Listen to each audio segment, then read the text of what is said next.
자, 여기 보면 이제 그 니의 감정이입의 형태를 이제 볼게요. 예. 자, 이 니의 감정이입의 형태에서 이제 시험 문제 많이 나오는 것은 그 감정이입의 전제 조건이에요. 이게 두 번 나왔거든요. 그래서 요거 꼭 기억을 해 두세요. 자, 니는 감정이입을 하기 위해서 다섯 가지 전제 조건을 달았어요.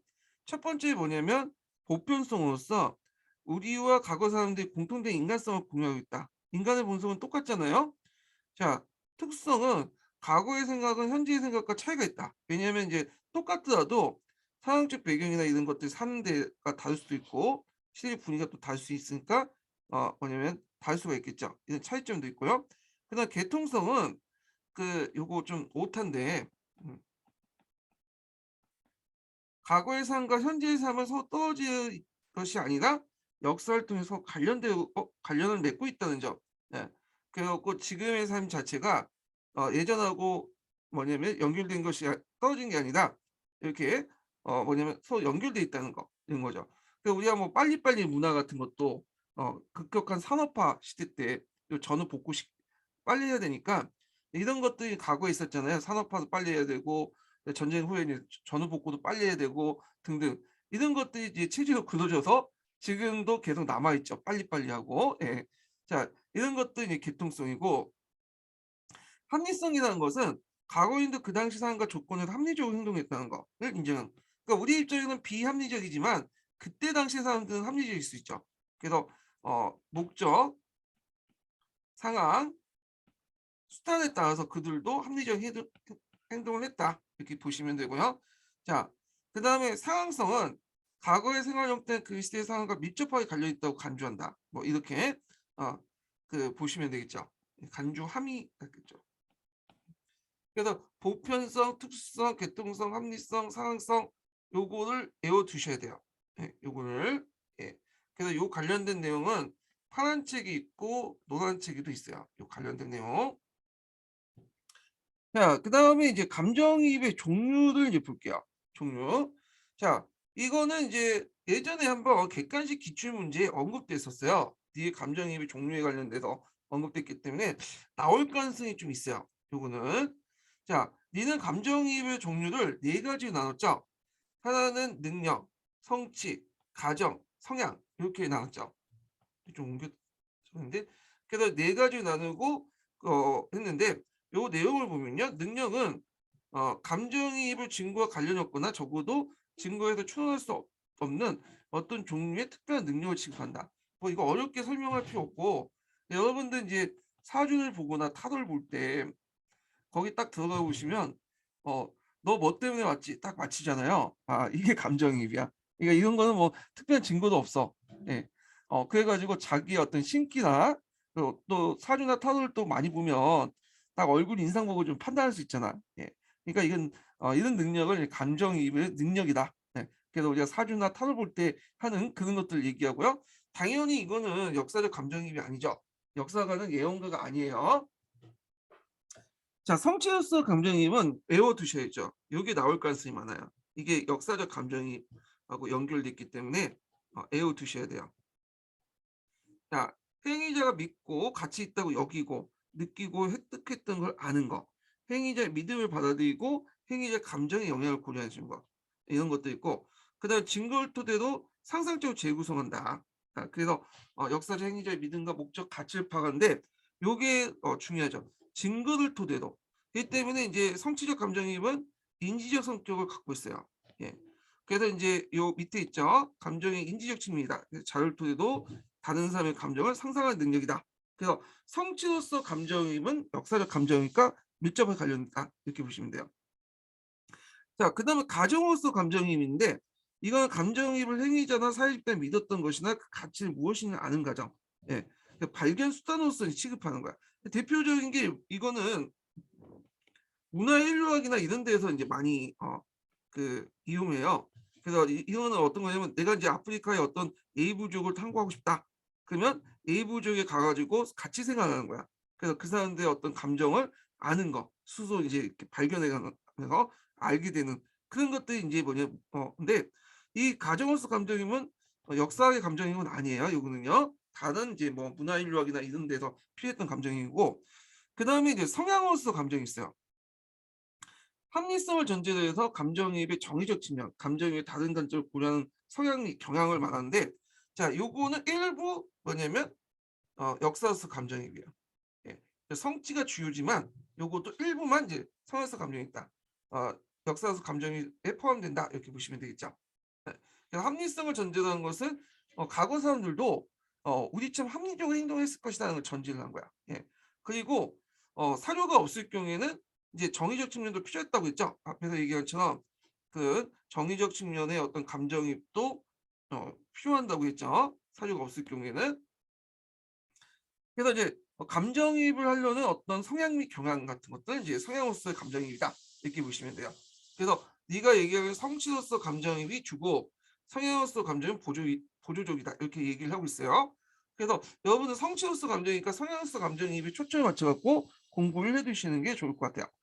자, 그래서 이제 역사로서 감정이입은 네가 얘기하는 성취로서 감정이니까 성향으로서 감정이고 가장 민첩하게 관련 있는 건 성취로서의 감정이입니다.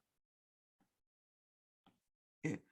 그럼 이제 역사적 감정이입을 좀 정리하면 그 내면적 이해를 강조하면서 행위자 사상 감정 동기된 이해가 필요하고 상학적 이해가 이제 또 필요하죠. 맥락적 지식이 바탕으로 하고 인지의 성격을 같이 가지고 있다. 예.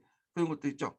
그래서 내면적 이해로서 감정이과 함께 이렇게 쓰는 게 낫겠죠.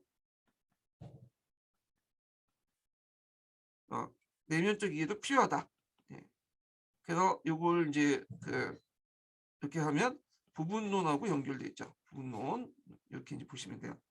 자, 그래서 이제 이렇게 있고 그러면 이제 감정의 역할에 대한 입장에 갖고 이제 앞에 했던 내용들 이제 정리해 놓은 거니까 각자 읽어보시고, 자, 공간과 동일시를 볼게요. 공간과 동일시. 자, 공간과 동일시는 기본적으로 역사적 감정이입은 아니에요. 역사적 감정이입은 이 부분이 예전에 시험 문제 나왔어요. 역사적 감정이입은 아니다. 볼게요. 공감이라는 것은 어떤 사람들의 감정이나 정서를 공유하는 걸 얘기하죠. 그래서 그러한 감정이 적절하고 느끼는 것은 역사에서 공감이 일부 이제 피어나지만 그렇다고 해서 이제 그 역사적 감정이 중심이 될 수 없는 게 있어요. 예, 일부만 필요한 거지 이 자체가 그 역사의 어떤 감정의 중심이 아니에요. 그 이유가 뭐냐면 두 가지가 있는데, 하나가 역사가는 잘못이라고 생각하는 믿음을 공유할 수 없으며 역사적 행위자가 믿고 있는 것은 잘못된 경우도 자주 있다. 예를 들어 갖고 지금 푸틴이 우크라이나를 침범하고 있잖아요. 예. 그리고 우리가 이제 그 나름대로 이제 푸틴의 입장에서 푸틴이 이제 우크라이나 침범한 것이 왜냐면 자기 앞마당에 그 나토가 들어오면 위협을 받을 수 있고 러시아의 어떤 예전에 소련의 어떤 그 영광을 생각하고 있던 푸틴 입장일 때 러시아를 좀 확장시킬 필요가 있다는 팽창주의 사고방식을 갖고 있는데, 그런 것들 이제 우리가 잘못된 믿음을 생각할 수 있죠. 예. 근데 그 믿음에 대해서는 알 수는 있어도 공감할 수는 없잖아. 이걸 지금 우크라이나 침범해갖고 많은 사람이 죽고 있는데 푸틴의 의견에 대해서 알 수는 있지만 우리가 그걸 공감할 수는 없잖아요. 예. 그렇게 이제 보시면 될 것 같아요. 자, 그다음 역사적 이해에서 정서도 인지적 기초에 형성돼. 자, 우리나라 장래에서 선거에서 자신이 승리한다고 생각한 정치가의 평가가 잘못이라고 우리가 알고 있다면 우리가 선거를 끝난 직후에 그 정치가 가졌던 승리의 희망을 공유하기 어렵죠. 자, 예를 들어 뭐 시틀러가 선거에 승리했어. 그래서 시틀러가 날뛰고 막 좋아한단 말이야. 자, 근데 우리가 시틀러가 나중에 이제 그 유럽을 침략하고 유대인들 학살하고 다 알고 있잖아. 그러니까 시틀러의 그런 그 정서 상태를 우리가 공감하기 힘들죠. 예, 그래서 공감은 그냥 일시적으로 사용할 수는 있지만 그게 본질적으로 역사적 감정이입은 될 수가 없어요. 예. 그래서 이런 것들 좀 기억을 해주시고요. 그다음 동일시는 아예 사용하지 못하죠. 이거는 그냥 감정 투사에 불과한 거잖아요. 그래서 이제 동일시 자체는 말할 필요 없고. 자, 그다음에 이제 감정이입의 그 단계를 볼게요. 자, 요거 꼭 기억을 해두세요. 요거 시험 기출 문제에 많이 빈도가 많죠. 그 감정이입 단계를 보면 두 가지가 있어요. 하나가 이제 감정이입 사고 활동이 있고요. 이거 남색책에 있는 거죠. 15년 기출에 나왔던 거고, 그 다음에 이제 두 번째 감정이입은 감정의 단계가 있어요. 음. 그래서 이제 이렇게 있는데 감정이입의 사고 활동의 감정이입 단계는 이게 남색책이 있는데 요 네 가지로 구성이 됐어요. 예. 그래서 이제 첫 번째 단계 역사적 사실의 재현이야. 두 번째는 상황의 맥락적 재구성, 네 번째는 세 번째는 감정의 감정의적 재구성과 네 번째는 역사적 사실의 감정의 재구성 이렇게 있어요. 자, 그럼 여기 보면 첫 번째 보면 역사적 사실 재현이에요. 자, 역사적 사실 재현은 뭐냐면 팩트 파악이라고 보시면 돼요. 팩트. 그래서 역사적 사실이 왜 일어났는지를 특별히 고려하지 않는 사실 자체가 재구성하고. 자, 예를 들어서 뭐 1950년에 뭐6.25 전쟁이 일어났다. 이런 것들이죠. 예. 자, 이게 이제 뭐냐면 재현이야. 자, 상황적 맥락적 재구성은 역사적 상황이 사실 당시 상황에 비추어 파악하고 재구성 및 이유는 맥락적 이해 가능하다. 행위자 4명을 충분히 고려하지 못한다. 객관적 상황만 파악한 거야. 그 6.25 전쟁을 일으켰는데 김일성이 상황을 보니까 이 중국도 공산화됐고 예치슨 해갖고 이제 한국 방위선 제외시켰고 중국과 이제 손에 지원해 주겠다 하니까 이렇게 한다. 자, 이런 것들은 이제 상황적 맥락을 이제 보는 거잖아요. 예. 관점의 감정의적 재구성은 어 역사적 행위를 한 사람의 관점을 파악하고 설명한 거예요. 내면을 보는 거죠. 행위자의 믿음이나 동기 같은 내면을 이해하고 하지만 행위자 일어나는 역사상의 맥락적 이해는 충분하지 못한다. 어떤 객관 조건을 이해하지 못한다는 것. 그래서 김일성은 이제 남한을 공격해서 뭐 적합통일을 이루려고 했다. 이게 이제 관점의 감정의적 재구성이죠. 자, 그다음에 역사적 사실의 감정의적 재구성은 앞에 얘기한 상황적 맥락적 감정이가 그 관점의 감정적 재구성을 플러스 시켰다고 보시면 돼요. 그러니까 역사적 상황을 맥락적 이해하고 행위자의 관점을 감정적 재구성하고 역사적 사실을 감정적 이해한다. 예. 그래서 이제 김일성이 우리나라를 공격한 것은 뭐 앞에서 얘기한 어떤 객관적 상황과 김일성의 어떤 적화통일의 야욕 이런 것들을 설명하면 역사적 사실 감정적 재구성이 되는 거죠. 그래서 각각의 단계 명칭들 정확히 외워두세요. 예. 내용도 중요하지만 임용에서 보니까 단답형을 딱 끊어지기 때문에 명칭을 외워둬야 돼요. 제가 이름을 잘 못 외우는데 그 내용을 중요시해야되는데 우리는 그 임용시험은 이게 명칭이 중요한 것 같아요. 예, 명칭이 이름하고 뭐 그런 것들을 되게 강조하고. 자, 하여튼 그럼 사고 활동의 특징을 보면 역사를 감정이 좀 이해하는 과정인데, 자, 기본적인 것은 여기 1이야. 예, 1이라고 되어 있는데 실제 여기 좀 표시가 좀 잘못됐죠. 예, 기획이죠. 이게 중복돼 갖고 이제 1을 제가 적어놓은 것 같은데, 기획인데 이 기획은 니은하고 그다음에 니은에서의 행해진 이해 대상이 되는 역사 사실 명확히 하는 거야. 그러니까 기본이 팩트가 기본이 돼 있어야 돼. 팩트가 맞지 않으면 그 밑에 니은과 디귿과 니은은 의미가 없는 거예요. 예. 사실 자체를 재구성하지 못하면 그 니은과 니은, 디귿, 니은이 뭔 의미가 있겠어? 팩트가 틀리는데. 그래서 이 기획이 상당히 중요하다. 그래서 요게 기반이 돼야 된다는 거죠. 자, 그다음에 2번하고 3번인데 요거는 이제 앞에 니은하고 디귿이죠. 요걸 바탕으로 해서 종합한 것이 니은의 활동이죠. 아까 이제 사역적 맥락적 기구성, 외적인 거와 내적인 것을 종합한 것이 니은이다. 이렇게 이제 보시면 될 것 같아요. 자, 그다음에 감정입 단계를 볼게요. 자, 요것도 시험 문제에 자주 나오죠. 그래서 주로 이제 나오는 게 일상적 감정이입하고 그다음에 맥락적 감정이입 이렇게 있어요. 예. 그래갖고 이제 이렇게 있는데, 자, 그래서 이제 그 여기에서 보면 이제 먼저 일상적 결함 있는 과거 단계. 여기는 아예 여기는 감정이입 자체를 하지 않는 거야. 뭐 이런 게 있죠. 곧 신석기, 구석기 시대 때 사람들 올 때 감정이입 하지. 얘네들은 그냥 야만이니까 아예 그냥 감정이입 안 해버리는 그런 것들이야. 자, 그래서 감정이입적 이해와 관련된 사고 활동이 발생하지 않고 역사 그 과거 사람들의 행동 자체를 이해하고 하지 않는다.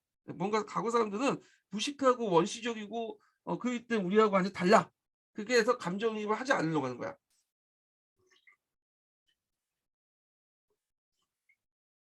자, 그러면 두 번째 이제 감정이 고정 단계의 감정이에요. 예. 그래서 감정이입을 해도 어떤 특정한 그 뭐냐면 이미지를 통해서 한 거야. 어떤 자료나 그 상황을 보지도 않고 우리가 이제 특정한 이제 이미지를 본 거야. 예를 들어서 이제 푸틴이 이제 요번에 우크라이나 침범했잖아요. 근데 그때 우리가 이제 푸틴 하면 그 밑에는 러시아 군대가 있죠. 우리가 이제 소련의 그 제국 군대, 소련 군대, 붉은 군대만 연상해서 아, 이 러시아 군대는 상당히 강하다. 이렇게 이제 보는 거지. 근데 실제 우리가 이제 러시아 군대 실상 같은 걸 알지는 못하는데 다만 이미지, 그 고정관념을 가지고 본 거야. 어떤 자료나 객관적인 분석을 대신에. 그래서 과거의 모든 행위의 특정한 요인에 의해서 이해하고 간습적 정형화되는 우리가 어 러시아 군대를 예전에 붉은 군대 해갖고 막 강력한 군대라고 얘기하잖아요. 고정관념 있잖아. 근데 지금 그 고정관념이 완전히 깨졌죠. 예. 그 세계의 이의가 이제 22위한테 지금 어 완전히 처발리고 있는 상황이잖아요, 지금요. 자, 그래서 이거는 어떤 이제 형상에 대한 다양한 접근 대신에 해결적인 접근이 해석이야. 역사적 행위자 내면의 이해도 당연히 불가능하고요. 그다음 일상적 감정이입은 뭐냐면 나름대로 고정관념 감정이입은 감정이입을 나름대로 이제 하기도 전에 이제 뭐랄까요, 이제 예, 고정관념은 이제 자료를 보지도 않고 이제 그냥 이미지만 우리가 생각한 고정관념만 생각을 했는데 일상적 감정이입은 나름대로 감정이입을 하는 거야. 예, 감정이입을. 그래서 이걸 이제 한번 되면 요번에 이제 러시아 군대하고 이제 공격해 온다니까 러시아와 우크라이나의 이제 탱크수 뭐 여러 가지 이제 기갑 장비 같은 것들 장갑차 뭐 분대수를 비교를 하잖아요.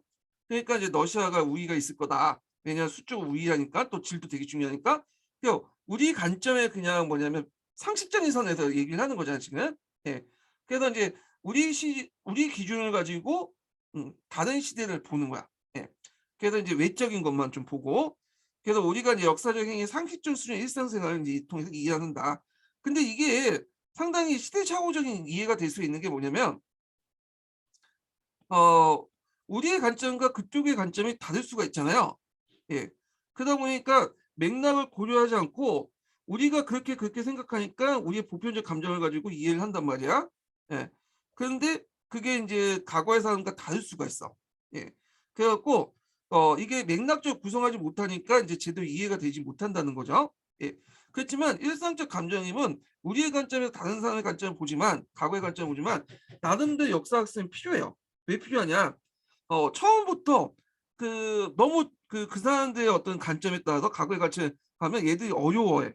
그러니까 얘들이 인제 쉽게 이해할 수 있는 일상적 뭐냐면 감정이입을 해야지만 쉽게 이제 감정이입을 역사학습을 할 수 있는 거죠. 그러니까 역사학습이 기본적으로 필요하다. 왜냐면 감정이입자의 이해 활동에 포함된 수업을 통해 역사적 감정을 연결시킬 수 있고 또 얘들을 대상으로 하기 때문에 맥락적 감정을 못하는 학생들에게 너무 처음부터 맥락적 감정을 하는 대신에 일상적 감정을 통해서 쉽게 이제 역사적 감정과 연결시킬 수 있다. 그래서 어느 정도 일상적 감정이 되면 그다음에 이제 우리가 생각하는 맥락적 감정인가 또 넘어가면 되겠죠. 자, 그다음에 제한적 역사적 감정이 뭐냐면 맥락적 감정을 해요. 근데 특정한 요인만 주목해서 과거 사람들이 한 거야. 한 가지만 보는 거야. 한 가지만. 그래서 여러 요인의 넓은 종합적이고 넓은 맥락적 이해가 불가능하다. 자, 맥락적 감정임은 다양한 방법으로 이제 이해를 한 거죠. 증거를 바탕으로. 그래서 증거와 자신을 경험을 통해도 이게 인지적 성격을 갖고 있죠.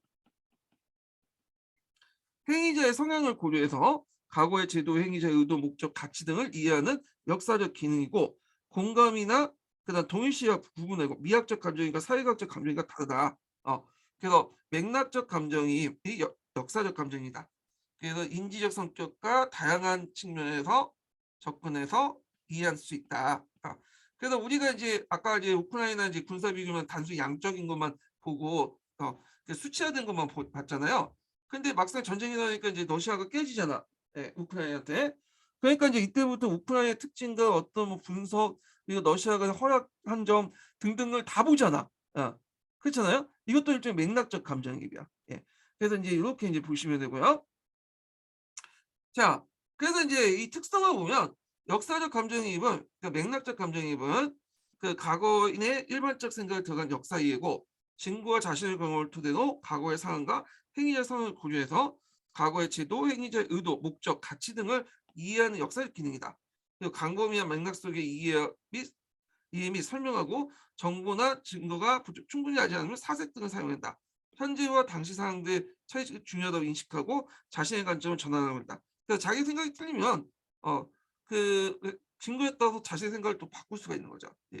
이게 이제 역사적 감정이 맥락적 감정의 특성이다. 이렇게 보시면 되고요. 그래서 이제 맥락적 감정이 또 시험 문제 자주 나오죠. 예. 이거 나올 때는 되게 어떤 식으로 나오냐면 어떤 역사 사항이 주어지고요. 그 역사 사항을 맥락적 감정을 하시오 이런 식으로 나와요. 이거는 이제 기출 풀어보시면 알아요. 예. 그래서 이제 제가 이제 그 관련된 내용을 모의고사에 좀 많이 냈거든요. 그래서 모의고사에서 한번 풀면서 스킬을 익히시는 게 좋을 것 같아요. 예. 자, 그래서 이제 한번 봤고, 그래서 제가 이제 예문을 한번 만들어 봤어요. 요게. 예. 그래서 이제 경험이 있는 거고 고정관념, 일상적 감정이면 그다음에 여기 좀 하나 빼졌지만 제한된 맥락적 감정이 맥락적 감정. 이게 예문을 이제 만들었는데 한번 보시고 이제 참조작을 하세요. 자, 그다음에 이제 감정이입과 이해와 추체험의 차이를 볼게요. 앞에서 이제 얘기를 맥락적 감정이입은 크게 두 가지로 나눈다고 했죠. 역사적 감정이입. 자, 두 가지로 나누는데 자, 요때 이제 두 가지 나올 때 추체험하고 감정이입 이해나 이걸 이제 근데 넓은 이게 작은 또 다른 감정이입 이해는 작은 범위의 감정이라고 했어요. 자, 그래서 이거 차이점을 물어보는 게 시험 문제 나왔거든요. 근데 내용을 보시면 알겠지만 별 차이가 없다고 이렇게 얘기해 놓고 차이를 둬 가지고 시험까지 문제네. 하여튼 시험 문제 나왔으니까 이제 안경에 두셔야겠죠. 자, 유사점은 뭐냐면 초체음이나 감정음이나 상상이 필요한 역사적 행위를 상상이 필요하고 역사적 행위를 재현하는 데 있다. 그래서 감정 맥락적 지식과 사실을 바탕으로 하는 상상이 이해한 종류다. 왜냐하면 역사적 감정이기 때문에 인지적 특성을 갖고 있다고 얘기했잖아요. 예.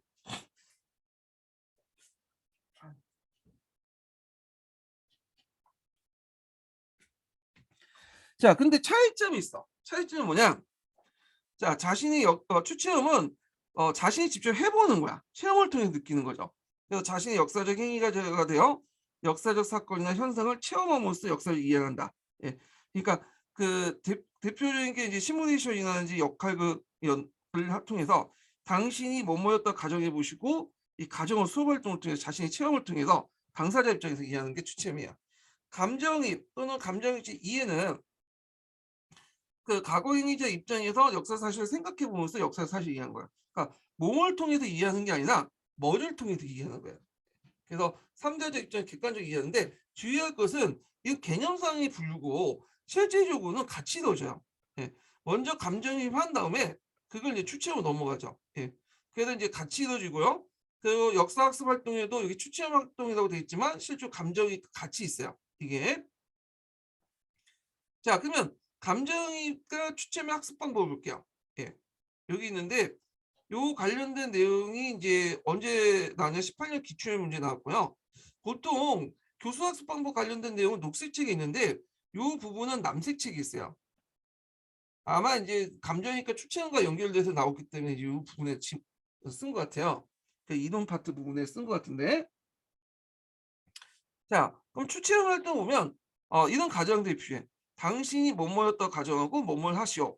그래서 이렇게 했는데 자, 이 추체험 활동을 통해서 이제 하는데 요 역사 수업 활동은 이제 있죠. 근데 여기 주요할 것은 역사 수업 활동이 추체험만 있는 게 아니라 감정이입도 같이 있어요. 감정이입을 하고 나서 그 다음에 추체험 넘어가죠. 어, 이게 같이 있는 거야. 같이 이루어지는 거예요. 네, 첫 번째 단계가 이제 역사적 상황의 맥락적 이해. 맥락적 이해는 뭐가 필요해? 사료를 이용했죠. 사료를 역사적 자료를 활용해서 역사학습의 보통 사료 같은 역사 사료를 활용한다. 예. 그 다음에 두 번째가 이제 사료를 이제 파악했으면 그 속에 밑에 있는 의도나 어떤 목적에 대한 이해가 필요하죠. 그래서 역사적 행위의 의도와 목적에 대한 이해인데 역사적 행위의 내면을 파악하고 그것을 통해서 감정이입적 활동을 한다. 이렇게 했죠. 그 기획과 이해는 엄밀히 말하면 추체험이 아니라 감정이입에 속해요. 머릿속에 생각을 해보는 거니까. 그리고 나서 이제 추체험은 이걸 어느 정도 하고 나서 그 다음에 표현하는 거죠. 그래갖고 학습 활동의 표현에서 역사 수업 기법이 차이가 있지만 이제 요 밑에 있어요. 기법 같은 거는 역할극도 있고 뭐 글쓰기 수업도 있고 요거는 자기가 몸으로 이제 때우는 거니까 추체험에 속하죠. 그래서 추체험을 통해 역사 학습 활동이지만 실제로 감정이익을 포함한 거다. 내용을 보시면 알겠지만 자 그래서 이 단계 역사적 상황의 맥락적 이해, 역사적 행위의 의도와 목적에 대한 이해, 학습 활동의 표현 요 세 가지 암기해 두세요. 예전에 기출에 나왔던 거야. 18년 기출에. 자 그다음에 이제 방법을 보죠. 자 여기 보면 형태에 따라서 분류를 하고 이거 너무 뒤에 들어가 있어야 되는데. 자 그다음에 이제 형태 분류를 이제 보는데 연기 형태에 따라서 극학습, 역할극, 시뮬레이션 게임 있죠. 예. 극학습은 이제 좀 약간 넓은 범위고 역할극은 그 밑에 있는 개념이죠. 연극식 수업이나 뭐 이런 것들을 얘기하고요. 자 그다음에 제작학습 할 때는 역사신문 제작, 모형 만들기. 그다음에 참고로 제작학습은 이제 자기가 직접 뭔가 만들어 가지고 하는 학습이에요. 그다음에 글쓰기 형태는 상상적 글쓰기, 모사적 글쓰기, 역사일기, 역사 연설문, 논문 편지 쓰기, 시뮬레이션 대본 쓰기 이런 것들 있죠. 그 원작을 바탕으로 과거 사람들의 생활 방식을 추론이나 재현하거나 그들의 관점이나 정서에 대한 것을 토론하고 다른 시대에 응용하는 등 수업 방식으로 사용할 수 있다. 자, 유의점을 볼게요. 자, 유의점은 역사적 인물의 행위에 공감하면서도 고정관념에 의한 감정을 전락할 수 있다.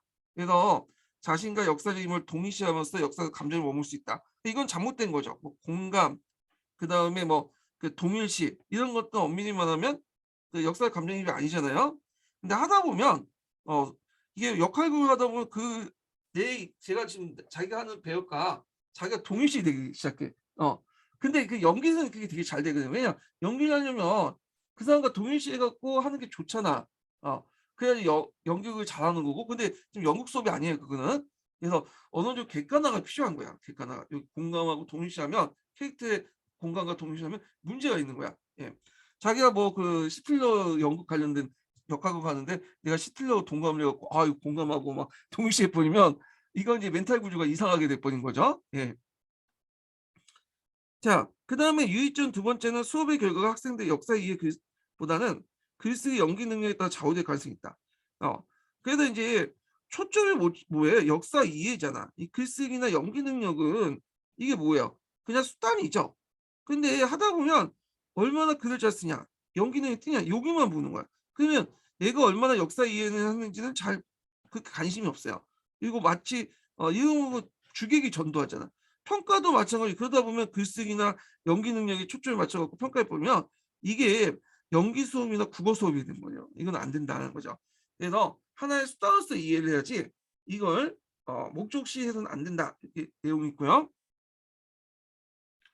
자, 그러니까 적극적 역사 이해를 추구할 수 있도록 구체적이며 다양한 응답이 가능한 상황 설정과 자료 활용이 필요하고 교사는 적절한 발문을 통해서 학생들 적극적으로 체계적인 사고 활동을 유도해야 된다. 네. 유의점도 좀 암기해 두시는 것도 좋을 것 같아요. 이것도 녹색책에 있기는데 남색책에 있기는데 요것도 한번 시험 문제에 나올 가능성이 있을 것 같아요. 예. 자, 그다음에 이제 그 감정일주 글쓰기 중에 글쓰기 학습방 중에 글쓰기가 있다고 했죠? 제가 아까 앞에서 여기 보면 그 글쓰기 형태가 있잖아요. 예, 여기 중에 이제 연결돼서 이제 보면 요걸 다시 이제 세 단계에 나눠요. 객관성 글쓰기. 어, 그래서 이제 역사에서 사실 적합한 글쓰기죠. 객관적으로 글 쓰는 거. 상소문 쓰기야. 예.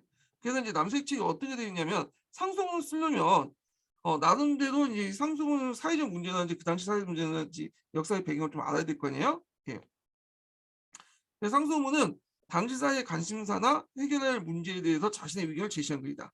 이때 상소에서는 논의의 대상이 되는 사회적 문제는 실제로 일어난 사실이어야 학생들에게 생생하게 다가간다. 물론 상소를 하는 사람도 실제 상황을 바탕으로 자신의 주장을 펼쳐야 된다. 따라서 실제 일어난 상황을 충실해야 된다. 그래서 이 상소문 쓰기 실제 상황에 적합해도 써야 된다. 자, 그다음 창의성 개입 글쓰기 이게 대표는 역사일기야. 그래서 이제 대표 이제 내가 구속기이라면 내가 뭐 신석기이라면 이런 것들은 이제 내가 사료가 부족한 시기니까 나의 어떤 상상력이 발휘될 수 있죠. 그렇다고 해서 뭐 창의적 글쓰기에서 새로운 걸 만들어내는 건 아니죠. 그래서 뭐 구석기 시대 때 그 청동기가 등장했다든지 그런 거는 안 맞으니까 그때 상황에 맞게 이제 쓰는 거야. 예. 그래서 그 내용을 보면 자, 역사 수업에서 역사 일기를 쓰라고 할 때 서술하는 구체적 인물이나 상황을 역사적 사실에서 가져올 수 있지만 가공의 인물과 상황을 만들 수 있다. 예를 들어서 자신이 구석기다 인하고 하고 하루 동안 겪었던 일을 일기로 써보자라는 가정의 생각이자 위로 올려야 돼요. 예. 그래서 학생들은 등장인물이나 상황을 모두 가공으로 만들어 일기를 쓸 수 있다. 다만 일기의 내용이 구석기 상황의 어떤 역사상과 모순돼서는 안 된다. 아까 얘기한 것처럼 구석기인데 갑자기 청동기 철비 쓰고 자동차를 타고 몰고 그러면 이제 이거는 어 글쓰기가 아니죠. 이거는 그 창의적 글쓰기가 아니라 이건 뭐가 돼? 그냥 소설이야. 소설. 소설. 자, 그다음에 이제 그 문제점과 유의점을 볼게요. 예. 그래서 이제 이렇게 있는데 아, 이 유의점이 앞에 지금 어, 요거 내용하고 요거 유의점하고 요거 유의점을 붙여놔야 되는데 예, 이렇게 이제 같이 해야 되는데 따로따로 떨어져 있네. 요거 같이 합쳐서 보세요. 자, 그 문제점 보면 그 학생들의 능동적인 참여와 교사 학생과 학생 간의 호흡이 맞아야 맞아야고 학습자에게 부담이 크다는 거죠. 그래서 이게 호흡이 맞아야지 제대로 못하면 못한다는 거죠. 그 학습자 부담이 너무 크고 이런 활동들이 이런 활동은 수업 활동에 필요한 시간이 부족하죠. 그리고 수업 목표가 불명해지는 게 있어요. 그래서 아까 얘기했처럼 역사 신문 제작 수업을 통해서 하는데 이야기는 그 이입이나 한양이나 수업 목표보다는 신문 제작에 초점을 맞춰서 수업 목표 그 진행될 수 있는 거죠. 그러니까 이제 감정이입의 함양이 목표인데 신문 제작에 초점을 맞춰서 진행이 된다. 수업 목표다. 그래서 감정이입 함양 목표보다는 신문 제작에 초점을 맞춰 진행되는 문제점이 있고 유의점 보면 역사적상의 맥락적 지식이 필요하기 때문에 구체적으로 단편적 사실보다 사회적 성격이나 흐름을 학습할 필요가 있고 과거의 역사적 사실에 대한 합리적 이해가 필요하다. 그래서 과거 사람들도 상황을 수다 목적에 따라 합리적 행동을 한다는 걸 인식해야 된다는 거. 다양하고 창의적인 사고 유도를 해야 된다. 그래서 질문할 때 여러 가지 대안이 가능한 발문을 통해서 수업이 전개되고 수용적 사고보다는 학산적 사고를 유도해야 된다. 뭐 6.25 전쟁 언제 일어났니보다는 6.25 전쟁의 평가 이렇게죠. 예. 그래서 이제 그 유의점 앞에 있는 그 유의점과 연결돼서 보세요. 같이 합쳐서 보시면 될 것 같아요. 자, 그 다음에 이제 감정입적 역사 이해 비판을 볼게요. 요게 이제 언제 나왔냐면 10년도 2차 기출문이 나왔어요. 제가 이제 그 앞에 기출문제 분석 때 잠깐 언급됐었는데 요게 이제 나왔어요. 이게 이제 아마 포스트 모더니즘 입장에서 감정이입 비판하시오 이런 것들 했는데 이게 이제 그 어디에 있는 거냐면 갈색책이 있어요. 근데 뭐 시험 문제 나올 것 같진 않지만 일단은 요 부분이 나왔다는 것 좀 인식해 주시고 아마 나와도 이렇게 예전처럼 포괄적으로 물어보진 않을 거예요. 그래서 뭐 제한적 형태로 물어볼 수가 있겠죠. 예. 그래서 여러 방면에서 이제 감정이입적 역사 이해에 대한 비판들이 이제 쏟아져 나오는데 그걸 볼게요. 자, 첫 번째로는 역사적 감정이입은 이론적으로 체계화되지 못했다. 그래갖고 우리가 이제 역사적 감정이입에 대해서 얘기를 하고 있지만 그게 뭐냐면 체계화되지 못했다는 거죠. 그래서 상상과 감정이입, 공감, 동일시 이런 개념들이 아직까지 통일성을 갖고 있지 못하고 그리고 앞에서 언급한 그 감정이입 단계도 얘기를 하는데 그게 예리하거나 자료로 확실히 뒷받침하지 못하고 있다. 이렇게 얘기를 하고요. 있어요. 자, 그다음 동일한 자료를 바탕으로 할 때도 과거 행위자의 의도와 동기를 이해 전제하기 때문에 현재 역사가가 과거 행위자의 마음을 이해할 수 없다. 문화적 한계이 다르다는 거야. 그래서 예를 들어 갖고 이제 우리가 커플링 같은 것들 하잖아요. 예. 커플링은 우리는 그냥 남녀 사이에 그냥 사귀면 할 수가 있죠. 근데 유럽이나 그 미국에서 커플링을 했다는 의미는 어떤 의미냐? 이거는 결혼을 전제로 약혼을 했다는 의미야. 예. 우리하고 다르죠. 그러니까 커플링을 했다는 것은 동일하지만 현상이지만 그 의미는 달라. 근데 우리의 관점에서 이렇게 미국이나 유럽의 커플링 의미를 해석해 보면 오해가 생길 수 있는 거야. 문화적 환경이 다르기 때문에. 마찬가지로 역사적 상황도 다르고 그 문화적 환경도 다른 시대를 어떻게 그 감정이입을 통해서 할 수 있냐. 괜히 잘못된 생각을 할 수 있다. 자기 관점을 통해서 뭐냐면 해석할 수 있다는 거 똑같은 영상에서도.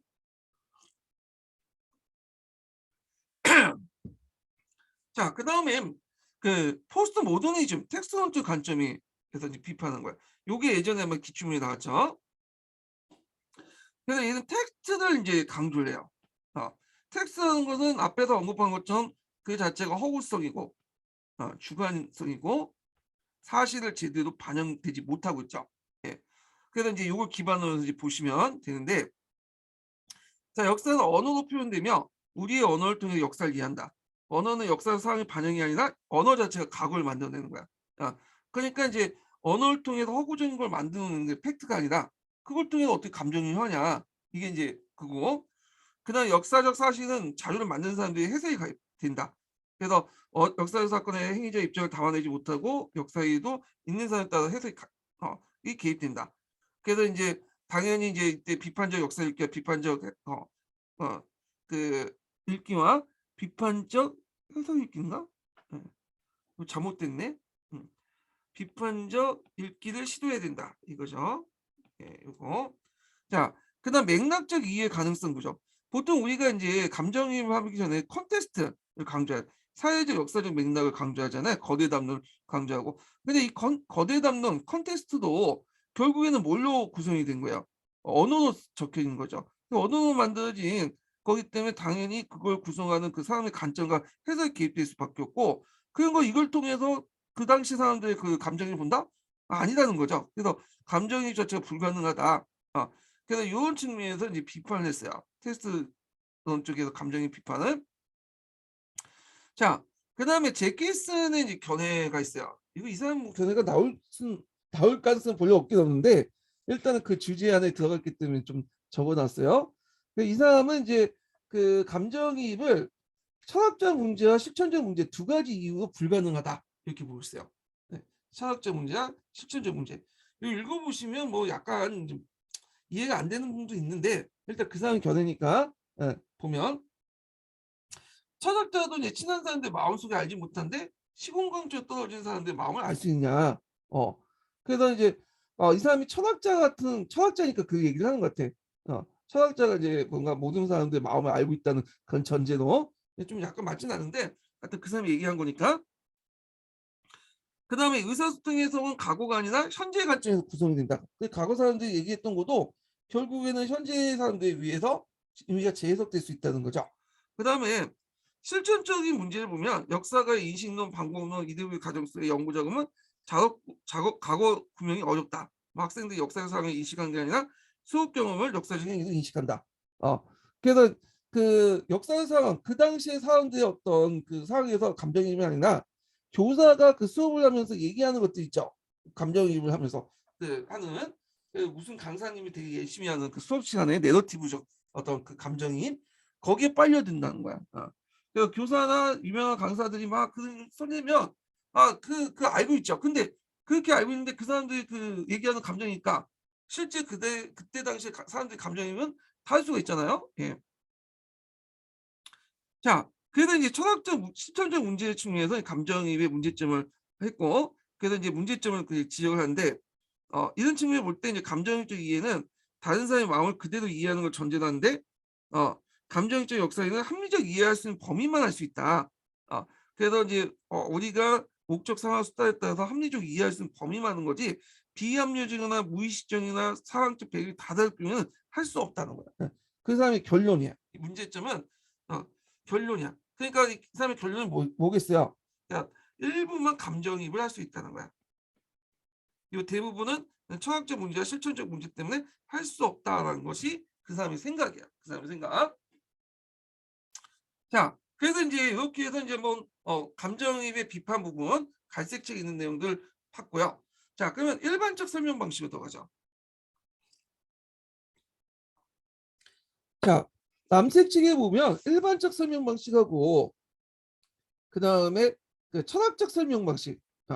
이렇게 이제 두 가지로 이제 하고 있어요. 설명이 뭐냐라는 것도 이제 여러 가지 의견이 있죠. 남색 책 보면 설명이 뭐고 이해가 뭐냐 뭐 되게 주저주저 써놨는데 우리가 그것까지 다 알 필요 없을 것 같아. 예, 이거는 그냥 자기들끼리 지금 논쟁을 하고 있는 내용이기 때문에 시험 문제 나오지 않고 건너뛰고요. 그 당시 딱 남색지에 딱딱 떨어진 부분만 이제 볼게요. 자, 남색지에는 설명 방식이 크게 이제 두 가지가 있어요. 일반적 설명 방식, 그 다음에 철학적 설명 방식. 이렇게 이제 두 가지로 나누거든요. 자, 일반적 설명 방식은 뭐냐면 보통 이제 우리가 교수 학습 사항에서 이루어진 설명 방식 있죠. 예. 그래서 있고 철학적 설명 방식은 그좀 역사 철학자나 과학 철학자 뭐 이런 사람들이 하는 설명 방식 있죠. 그러니까 이론화된 설명 방식을 얘기해요. 예. 그래갖고 이제 그 일반적 설명 방식에는 여기 밑에 있죠. 개념과 용어에 대한 설명, 총괄적 설명, 비교적 설명, 유추한 설명, 인과적 설명 등이 있어. 예, 이런 것도 있고 철학적 설명 방식에는 우리가 과학적 설명, 뭐 영역 법칙적 설명, 기납적 설명 이런 것들, 합리적 설명, 이런 것들로 이제 과학적 설명 방식에 속하죠. 철학적 설명 방식에 속하죠.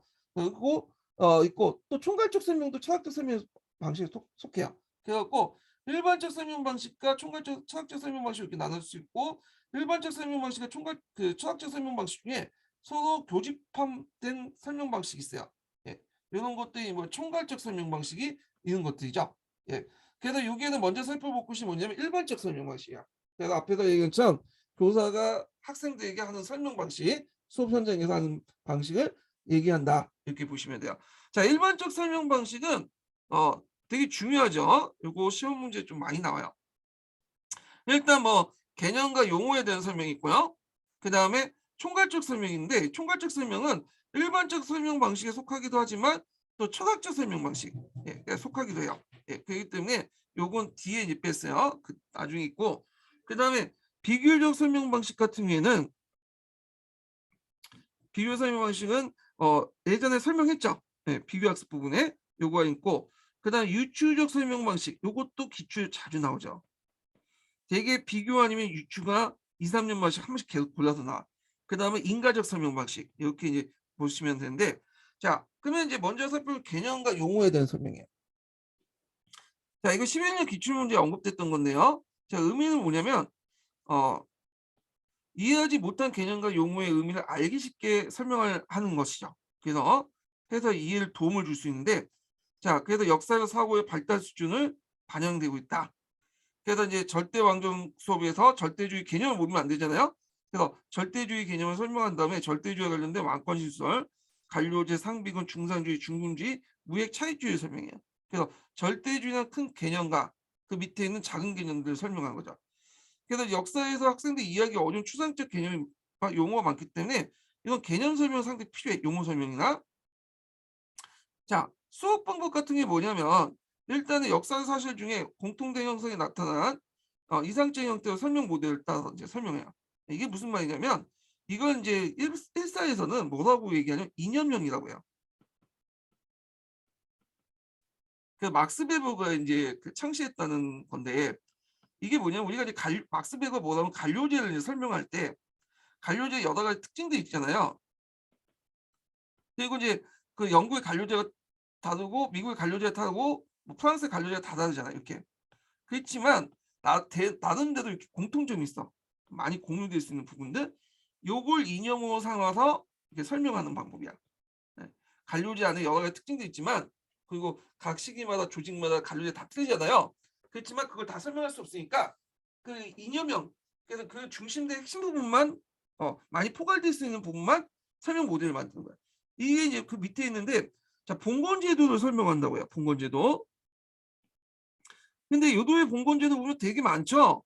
그래서 영국식 봉건제도 있고 프랑스식 봉건제도 있고 뭐 이탈리아식 봉건제 등등등 독일 봉건 진짜나. 자 이런 봉건제도를 다 설명하기 힘들죠. 차이점을. 그러니까 요게 핵심적인 것들만 뽑아가지고 설명하는 방식이야. 그래서 이념형 형태로 만들어갖고 그래서 이제 이런 걸 이제 이상적 형태로 설명 모델을 만드는데 예를 들어서 공신제도를 설명할 때 봉신제도는 봉신이 주군의 선서와 충성의 맹세를 하고 주군이 봉신에게 봉투를 수여하면서 서로 계약을 맺고 주종 관계를 이루는 제도다. 물론 각 나라마다 그렇지 않은 경우도 있어요. 예, 차이점이 있죠. 그렇지만 그걸 다 설명하기는 좀 힘드니까 되게 이제 대략적으로 포함될 수 있는 부분들 설명한다. 그래서 그걸 하나의 모델로 만드는 거예요. 예.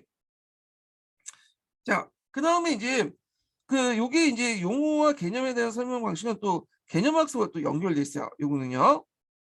그래서 개념학습하고 연결시켜서 한번 보세요. 그래서 개념의 내포적 정의와 외연적 정의를 같이 이용한다. 아, 그래서 이제 이 내포적 정의와 외연적 정의 어떻게 되느냐? 정의를 배우면 시민혁명이나 절대왕정을 타도하고 법률상 자유와 평등을 누리는 시민사회 건설하기 위해서 시민계급의 주체가 되는 혁명이다. 내포적 정의죠. 그리고 시민혁명은 영국의 혁명, 미국의 혁명, 프랑스 혁명들이 만든 외연적 정의죠. 사례를 얘기하잖아. 여기는 속성, 사례. 이 시민혁명이라는 개념 좀 외워두세요. 요거는 제가 만든 예문이 아니라 그 녹색책인가 남색책에 있는 예문이에요. 예, 남색책에 있는 예문인데 요게 예전에 한번 시험 문제 나왔어요. 개념화 과정 관련돼서 시민혁명의 어떤 속성을 쓰시오. 이렇게 나왔거든요. 그래서 요거 여러 가지 뭐 쓸 수 있는데 완전방어 쓸 수 있는 게 이제 그 뭐냐면 기본서에 있는 내용이겠죠. 그래서 요거 외워두세요. 개념화 과정에서 기출로 나왔던 그 내용이야. 예문 관련된 내용이니까 외워두시고 개념의 속성과 관련해서 여러 가지 사례나 비유를 통해 활용할 수 있는데 자 개념의 시민혁명의 의미를 설명하기 위해서 우리나라 4.19 혁명, 뭐 6월 민주항쟁, 소련 붕괴 후 동료 각국의 파도처럼 나왔던 민주혁명 사례를 철저히 이용한다. 그 다음에 내용을 보면 이렇게 이제 아까 처음에 이제 그 역사 사고력하고 관련돼 있다고 했잖아요. 예, 발달수준 관련되는데 이렇게 역사 내용을 체계적으로 이해하면 역사적 사고를 촉진시킬 수 있어요. 예. 근데 유의점은 뭐냐면 개념과 용어는 의미는 시대와 사회에 따라 달라질 수 있죠. 이거는 이제 개념 학습할 때 개념의 특징 관련된 얘기를 또 연결시켜서 보세요. 그래서 개념과 용어가 내포하는 의미에 대한 정확한 정의가 필요하다. 그래서 이제 뭐 예를 들어서 음, 이런 거 있죠. 뭐 이렇게 백정이라는 의미가 조선 시대나 고려 시대에 각각 다르죠. 시대에 따라 다른 거 이런 것들 얘기해 보시면 돼요. 자, 그 유추적 설명을 볼게요. 자, 유추적 설명은 요건 시험 문제 많이 나오죠. 이거 보세요. 완전히 훈장이 줄줄 달려져 있어. 몇 번 나온 거야? 예. 한 번, 두 번, 세 번, 네 번, 다섯 번. 이 제가 이제 적어놓은 데 안 적은 것도 있어요. 한 6번, 7번도 나온 거야. 예. 그래서 비출 빈도가 제일 높아. 그래서 여러분들 공부하실 때 기출에서 자주 나오는 것들은 항상 외우고 다니세요. 예. 그래서 그 첫 번째 초수나 재수만에 합격하신 분들 보면 기출 잘해갖고 이제 나온 것들만 꼭꼭 집어서 외우고 분들이 있거든요. 근데 장수생들의 특징들 보면 요런 것들은 그냥 대충 넘어가 이해해버리고 암기를 안 해. 그러니까 막상 그 뭐냐면 문제를 쓰려면 이게 이거는 이런 데서 나가 떨어지는 거야. 남들 다 쓸 수 있는 부분에서 못 쓰니까 계속 떨어지고 그러면 떨어지면 이제 어떤 생각을 하냐면 내가 이거 떨어진 원인을 분석하면서 쓸데없는 걸 생각해. 어려운 문제를 못 맞춰가지고 떨어졌다 이렇게 생각을 해갖고 이렇게 하시는데 그게 아니에요. 어려운 문제는 어차피 남들 다 못 맞히니까 변별력 전혀 없어. 그래서 그거 뭐 한두 문제 맞추려고 이상한 심화책 이런 것들 읽으면 그 다음에도 똑같이 시험 보는 거야 그냥. 예. 그래서 이런 것들은 꼭 외워두세요. 정확하게. 예. 이해가 아니라 꼭 암기를 해야 돼. 예. 이런 것들은 자, 이 유추적 설명은 출판에 뭐와 관련되는 교수 내용 지식이 있어요. 예. 이게 유추 방법도 이제 교수 내용 지식 포함되어 있고 그다음에 이제 그 남색책 보면 형식적 조작계 교육 방법으로서 유추를 또 이제 권하죠.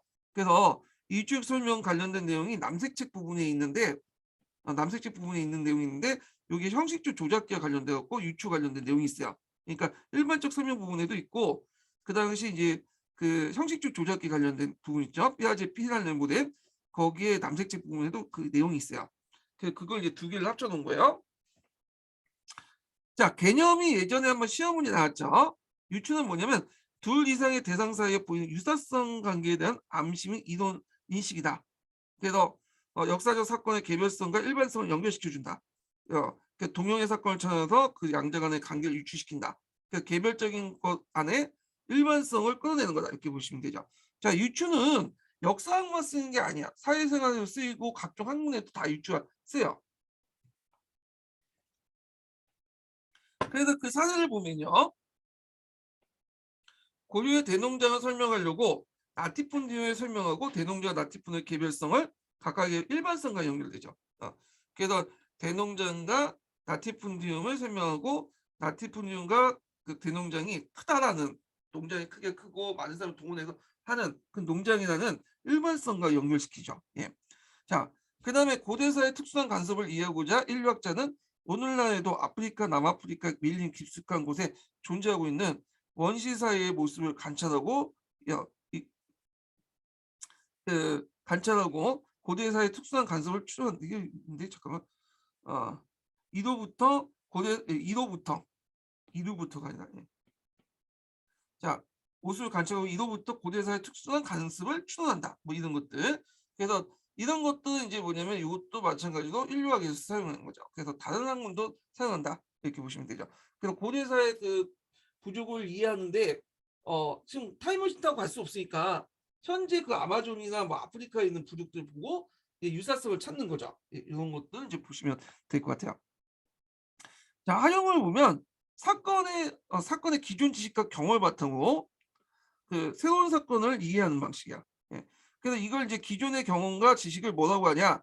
기반 사례, 설명 모델이라고 하고요. 용어상. 그리고 새로운 사건, 이걸 통해 이해하고자 하는 새로운 사건들을 포적 사례 설명 대상이라고 해요. 예. 그래서 이제 주로 어디에서 누가 살 신인 조사보다는 애들의 특성을 이해하는 경력 조사. 왜냐 유출하려면 애들의 어떤 그 멘탈 구조나 이해 상태 이런 것들을 알아야 되겠죠. 그러면 나름대로 이제 경험이 많은 경력 조사들이 많이 활용된다 이렇게 보시면 돼요. 그래서 제가 이제 기본서에 있는 사례들을 이제 정리를 좀 해봤어요. 그래서 기본서의 사례들을 보니까 이제 세 개도 돼 있더라고요. 그래서 이제 포적 사례, 뭐 기반 사례 이런 것들인데 일단은 이제 어떤 사례가 이제 가사를 보면 먼저 그 아테네 민주주의 정치를 설명하려고 해요. 이해가 안 되잖아요. 그러니까 예전에 아이들이 알고 있는 기반사를 이용하죠. 우리나라의 민주정치 이렇게 해서 아테네의 민주정치를 설명해서 우리나라의 민주정치를 뭐냐면 설명하고 이때 이제 집권민주주의와 감정민주주의의 차이점, 참정권 여부를 이제 부각시켰다. 두 번째 사례를 보면 자 라티푼디움을 이용해서 기반사를 이용해서 새롭게 배울 고려의 대농장을 이제 설명하려고 해요. 그래서 이제 그걸 통해서 인신 구속적인 성격과 강대한 농장을 이제 강대 그 뭐냐면 끌어내려고 했다. 이렇게 이제 볼 수가 있죠. 자, 그다음 세 번째 사례는 뭐냐면 그 공화정 그 노마 공화정 말기의 농민 물약들을 좀 설명하기 위해서 이거 좀 띄어쓰기 안 됐네. 네. 우리나라 농민의 몰락을 같이 설명을 해요. 예.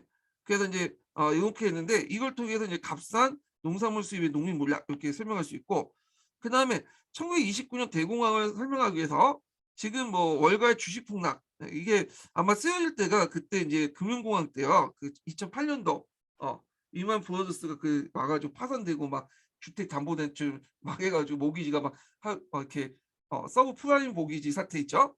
그때인 것 같아요. 그거 이제 주식 폭락 관련된 내용을 설명하면서 설명하고 애들이 알고 있으니까 1929년 대공황을 설명하는 방식이죠. 그래서 이제 주가 폭락이 세계 주식이 미치는 영향 뭐 이런 것들을 설명하는데 고 그래서 이제 이 활용사를 이제 받고 활용할 때 내용들을 이제 볼게요. 예. 자, 그래서 이제 학생들과 친숙한 사물과 일반적인 경험을 바탕으로 학생들이 잘 알지 못한 역사 사실을 추리한다. 어, 그래서 이제 예를 들어서 이제 그 내용을 보면 끈질긴 생명을 갖고 온갖 역경을 극복하 잘하는 야생화, 민주주의 소 비교하면서 민주주의와 현란한 가정을 밟아 발달해서 추리한다 이런 거죠. 그래서 이제 있고 두 번째는 학생들과 거리가 먼 시간과 장소의 인간 행위 대상을 학생들이 학습할 사실과 경험사 유도하는 거죠.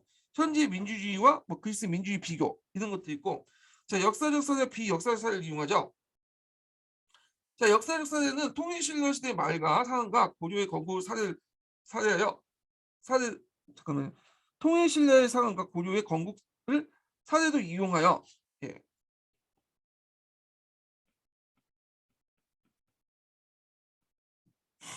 고려만의 상황과 조선 건국을 설명하는 방식이죠. 예. 그래서 이제 있고 비역사적 사례는 그 청교도 혁명 당시에 영국이 내전 설명에서 지친 권투 선수와 힘이 있는 권투 선수 사이를 이용하거나 터키는 유럽의 한자다. 뭐 민주주의 발달은 야생 발달 이런 식으로 이제 하는 건데 엄밀히 말 터키는 유럽의 한자다라는 거는 유추라고 볼 수는 없지만 일단은 뭐 검은 책이나 이렇게 있으니까 이제 집어넣은 거고요. 예, 은유에 속하죠. 은유라는 건 아시겠지만 어, 보조 큰 개념을 사용하기 위해서 보조 개념을 부각시키는 거죠. 내 마음은 호수다 이런 식으로. 내 마음이 본 개념이고 호수는 보조 개념인데 보조 개념을 통해 내 마음이라는 걸 부각시키는 거죠. 예. 이런 건데 크게 봐서 또 은유도 유추에 속한다고 그래요. 하여튼 그 민주주의 발달은 야생화 같다. 이것이 비역사적 사예요. 근데 이 비역사적 사회는 엄밀히 말하면 유추는 아니에요. 이 비유라고 하죠. 비유. 비유는 말이 정확한 건데 이 검은책에 그렇게 적혀 있어요. 예. 검은책에 구상책, 구상책이 있는데 그런데 보통 이제 남색책이나 이런 것들은 다 그렇게 적혀 있기 때문에 그냥 비역사적 사회도 유추다 이렇게 생각하시면 돼요. 비유의 엄밀히 말하면 비유지만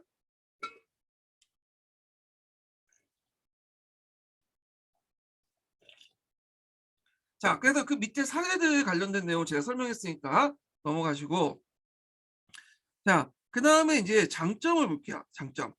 장점 보면 요거 장점하고 유의점 꼭 암기해 두셔야죠. 요거 기출문제 나와. 암기.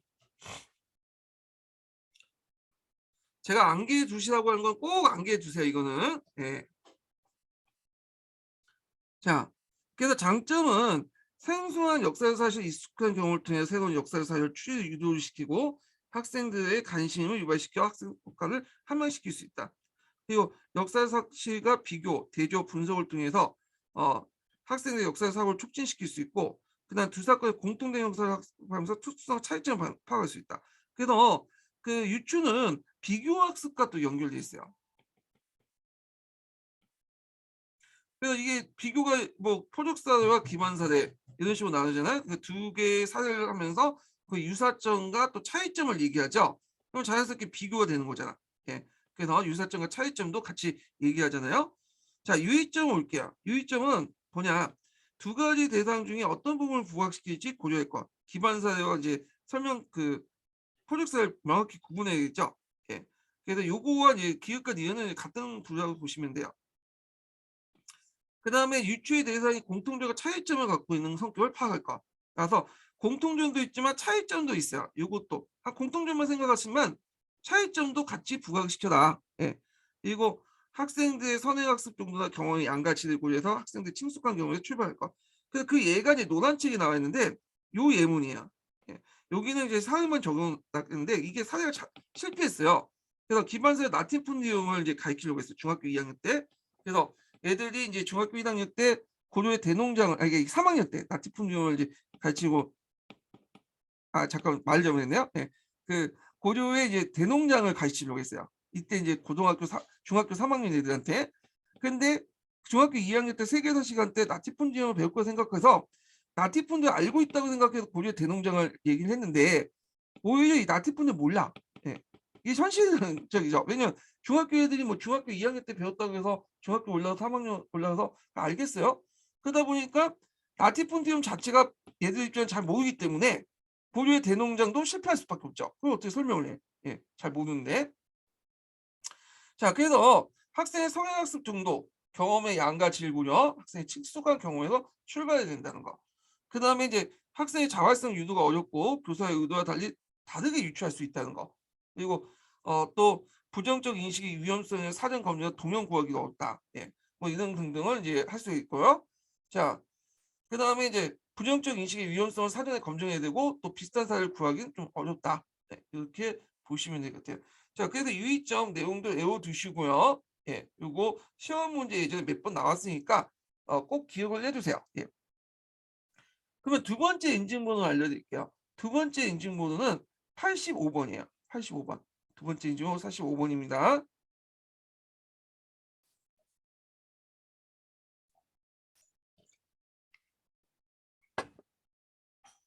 자, 인가적 설명을 이제 보죠. 인가적 설명. 자, 인과적 설명도 여기 보시면 알겠지만 많이 나왔어요. 한 3번 나왔어. 앞에 제가 이제 그 역사 그 교육 의의할 때 인과적 설명 잠깐 언급했죠. 예. 요거 이제 요거와 연결돼서 보시면 자, 요 장점과 유의점 꼭 외워두세요. 예, 장점과 유의점. 자, 인과적 설명은 역사적 사건의 배경이나 관련 지역 깊게 이해하고 인간관계가 역사 탐구의 중요한 과정을 인식시킬 수 있고요. 그다음 원인과 결과의 관계를 따져보면서 역사적 탐구력 향상과 역사의식 수준을 향상시킬 수 있고 원인의 다양성과 상대성에 대한 인식을 통해서 역사에서의 다양성을 인식할 수 있다. 요거는 앞에서 언급한 것처럼 보통 이제 역사적 인간관계는 내러티브의 인간관계도 마찬가지지만 원인이 과학적 인과관계처럼 한계가 있는 게 아니라 여러 가지가 있을 수 있어. 예. 2개 이상으로 이제 할 수 있죠. 그리고 이 원인도 각각 뭐 근인과 원인도 나눌 수 있고 가까운 원인과 먼 원인도 나눌 수 있고 1차 원인, 2차 원인도 나눌 수 있고. 예. 근데 1차 원인, 2차 원인을 나눌 때는 결국에 어느 걸 더 중요시 여기냐? 결국에는 뭐야? 어 그 원인을 해석하는 학자들마다 다르다겠죠.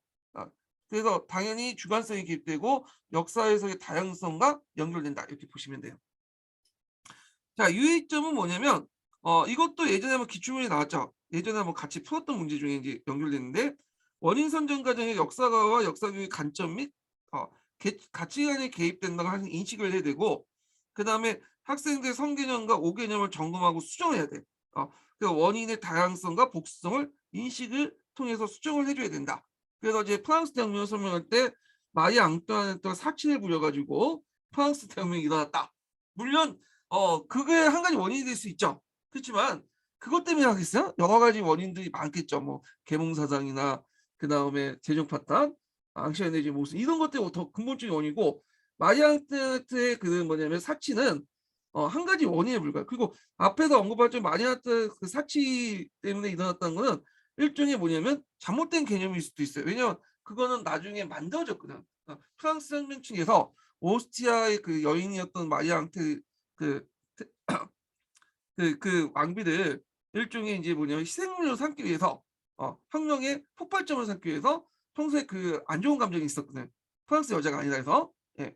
그래서 마리 앙뚜아네트를 희생으로 삼아 갖고 그 사람의 그 거짓 페이크 뉴스를 만들어 가지고 이 민중에게 널리 확산시켜서 그런 혁명의 어떤 원동력을 만들려고 했던 것도 있어요. 예.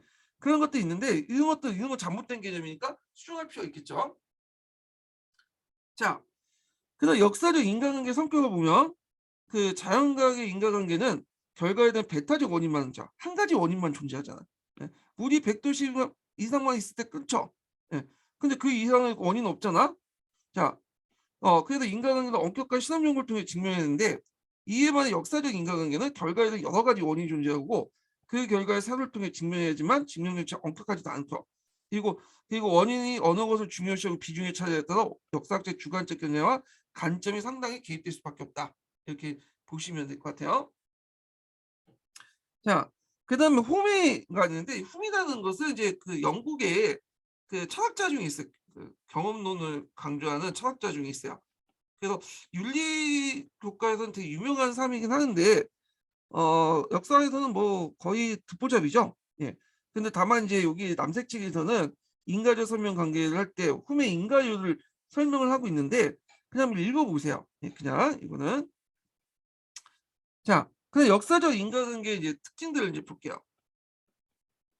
이 특징을 써야겠죠? 전반적인 특징을 보면 역사의 특성상 원인과 결과를 이어주는 필연적 근거를 확보하기 어렵다는 점을 내세요. 인과적 설명은 실증주의 주장과 달리 훨씬 더 다양하고 신축성 있게 해야 된다. 예.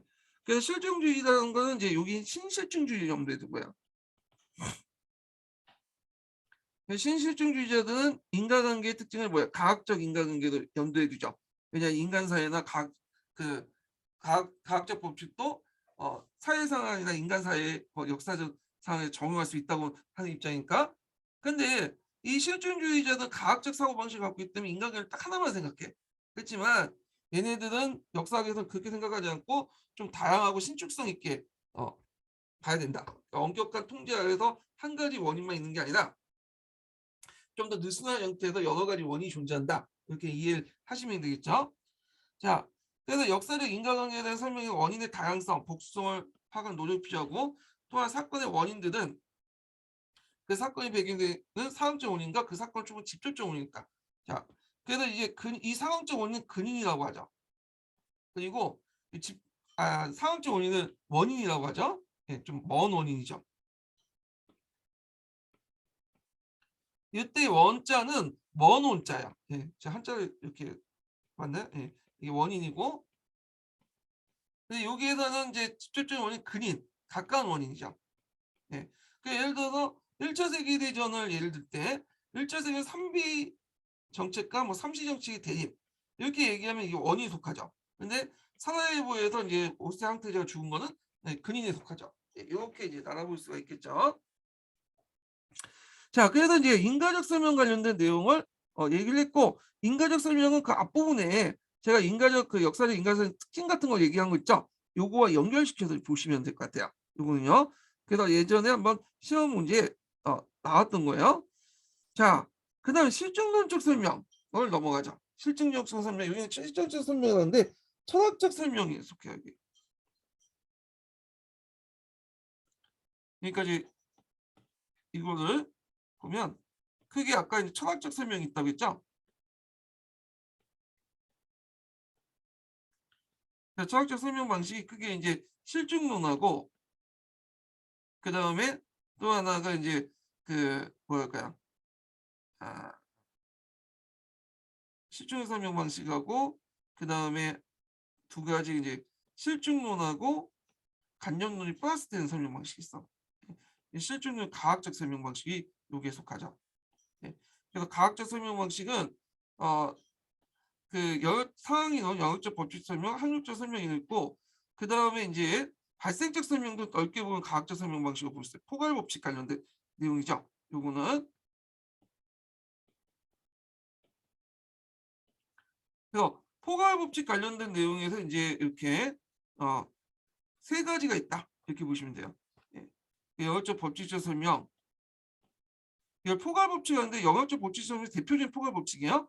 그 외에도 여기 기납적 항목적 설명이 있고 그 다음에 여기까지가 이제 발생적 설명까지가 넓게 보니 포괄 법칙에 속할 수 있어요. 예, 이렇게 있고 그 다음에 이제 여기에서 실증론과 간접론이 연결되는 설명 방식이 있어요. 이거 뒤에 부분에 행위 설명은 넘어가면 요게 합리 설명 있죠. 요게 이제 실증론과 간접론이 합쳐진 설명 방식이고 그 다음에 뒤에 넘어가서 총괄적 설명 있죠. 요게 이제 포함되어 있죠. 그런 것들 이제 같이 기억을 해두시면 될 것 같아요. 예. 여기 실증론적 설명 방식으로 되어 있는데 요거는 좀 지우고 이게 너무 이쪽만 강조되는 내용이기 때문에 이 내용 자체 보시면 알겠지만 다 포괄되기 때문에 철학적 설명 방식 이렇게 고치시는 게 좀 맞을 것 같아. 예. 철학적 설명 방식이. 자, 가학적 설명 방식 볼게요. 자, 가학적 설명 방식은 그 뭐가 속하냐 이제 어디에서 강조되냐면 법칙성을 추구하는 신실증자들이 주장한 거야. 이 과학적 설명 방식은 자연과학적 설명 방식을 역사학에도 적용될 수 있다고 생각하는 애들이야. 그래서 영역 법칙적 설명, 기납적 항목적 설명, 발생적 설명, 설명 스케치가 있고 그 다음에 이제 그 내용들이 있고요. 영역 법칙적 설명, 뭐 기납적 항목 설명, 발생적 설명, 특징 이제 포괄적 설명이라고 하죠. 포괄적 설명이라고 이 대표적인 포괄적 설명은 오리지널 포괄적 설명은 영역 법칙적 설명이다. 이렇게 기억을 해두시면 돼요. 자, 그래서 이제 이렇게 있고 여기에서 노란책 내용을 좀 잠깐 볼게요. 노란책 보면 상황이나 영역적 법칙 항목적 설명을 적용할 경우에는 어떤 장점이 있냐 이 내용이 있어요. 시험 문제 나오지는 않겠지만 한번 볼게요. 설명 방식은 학생들과 역사적 사고 및 행위의 동기 및 과학적 분석 기회를 제공해주고 자, 이를 통해 역사 사고의 기회를 신장할 수 있는 좋은 조건을 마련해요. 미래 행동을 예측할 수 있는 훈련을 기회를 제공한다. 이게 노란책에 적혔어요. 그러면 포괄 법칙의 대표적인 그 법칙인 영역적 법칙적 설명 볼게요. 자, 이제 이 영역적 법칙적 설명은 누가 제시했냐면 포포가 제시했어요. 칼포포 있죠.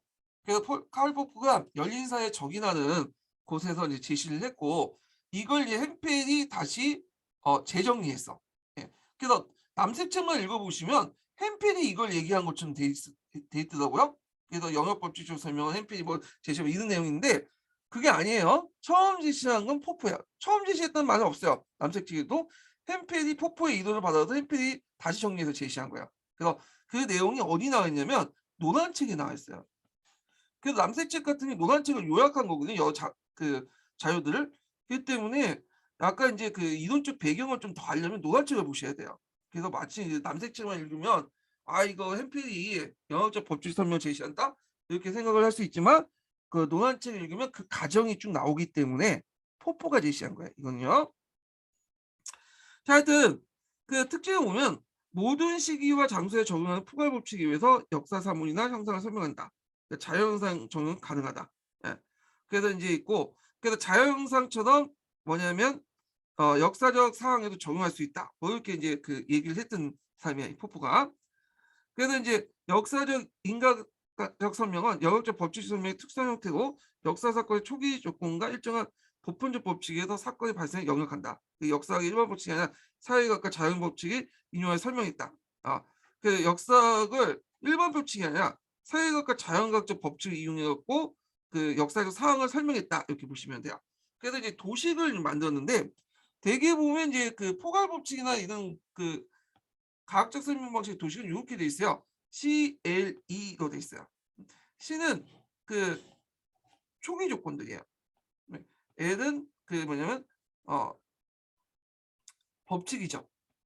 그리고 법칙을 통해서 영역을 해 가지고 해 가지고 나온 것이 E죠. 결과죠. 예. 그래서 CLE 구조로 돼 있어요. 초기 조건, 법칙, 결과 이런 구조로 가져야 되는데 이거는 이제 여기는 영역적 법칙 설명이나 그다음에 기하학적 항력적 설명이나 그다음에 뭐 상학적 설명이나 아까 제 발생적 설명 다 이런 구조를 갖고 있어. 물론 제시하는 방법은 잘 다를 수가 있겠지만 기본적인 구조는 초기 조건, 법칙 그리고 법칙을 통해서 이제 초기 조건 설명, 결과 이렇게 볼 수가 있죠. 영역적 법칙적 설명도 마찬가지예요. 어떤 시기와 장소에 어떤 사건이 C1, C1, C2 이렇게 쭉 있다. 초기 조건이 나열돼 있죠. 예. 그다음에 이 초기 조건을 뭐냐면 설명할 수 있는 법칙들이 있죠. 예, 법칙. L이 있고 결국엔 이 초기 조건을 법칙을 통해서 설명된 것이 뭐냐면 2죠. 예, 이 3번이 되는 피설명함. 예. 이런 구조로 돼 있다. 그래서 1, 2번은 설명함. C와 L은 설명하게 되는 거고 이 결과에 대한 이제 해석은 2가 되는 거예요. 예. 그래서 이제 요 밑에 예문이 있거든요. 예문 한번 읽어볼게요. 예문 읽기 전에 이제 두 번째 인증번호 알려드릴게요. 두 번째 인증번호는 60번이에요. 예, 두 번째 인증번호 60번입니다.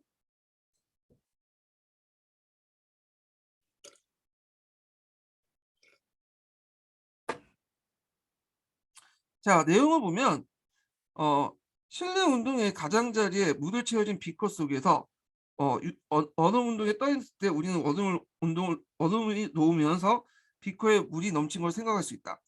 그러나 실제로 물의 수위가 변하지 않고 그대로 있는 걸 볼다. 있는 걸 볼 수 있다. 이것은 어떻게 설명한가? 자, 여기에는 초기 조건이 나오죠. 이 과학적 설명은 이제 뭐냐면 역사에 적용하기 위해서 이제 그 설명을 한 건데, 자, 하여튼 초기 조건은 물에 채워진 비커 속에 그 얼음 덩어리 있다. 그 물은 실내 온도를 유지하고 있다. 그래서 이게 수식을 풀어나면 C1, C2가 되겠죠. 예, 상황이 있고 그다음 일반 법칙은 0도 이상의 온도와 대기 압력을 해서 얼음은 동일한 무게를 가지는 물로 변한다. 고정된 온도와 압력에서 무게같이 물의 압력을 부피에 또 같다. 뭐 이런 것도 있죠. 이게 이제 법칙이죠. L1, L2가 되는 거야. 그래서 이제 이렇게 해서 이게 아르키메데스의 원리라고 해요. 예. 그래서 이제 그 이 사실을 통해서 우리는 일반 법칙으로 또 비커 속의 얼음이 녹으면서 물의 수위가 변하지 않은 사이를 영역할 수 있다. 이게 결과죠. 예. 2가 되는 거죠. 그래서 C1을 CL로 영역함으로써 2가 나오는 거야. 예.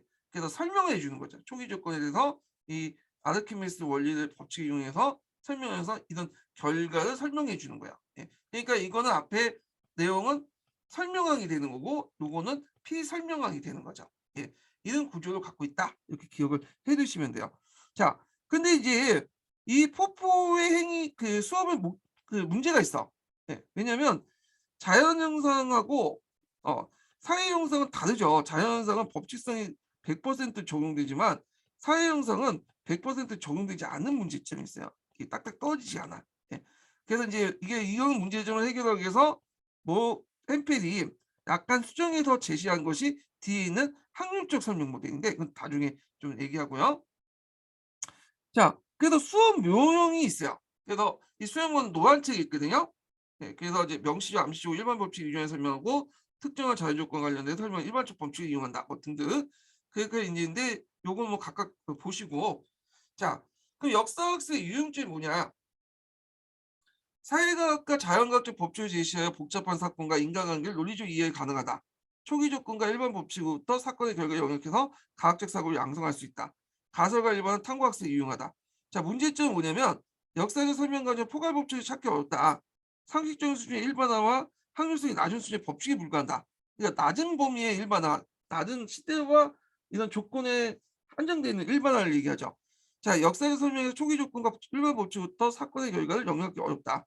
그리고 역사관 사건의 일반성보다 특성을 강조한다. 뭐 이런 거였는데 유형적인 문제점을 그냥 알아두세요. 그냥 나올 가능성 별로 없고. 자, 기납적 확률적 설명 볼게요. 통계적 설명이라고 하죠.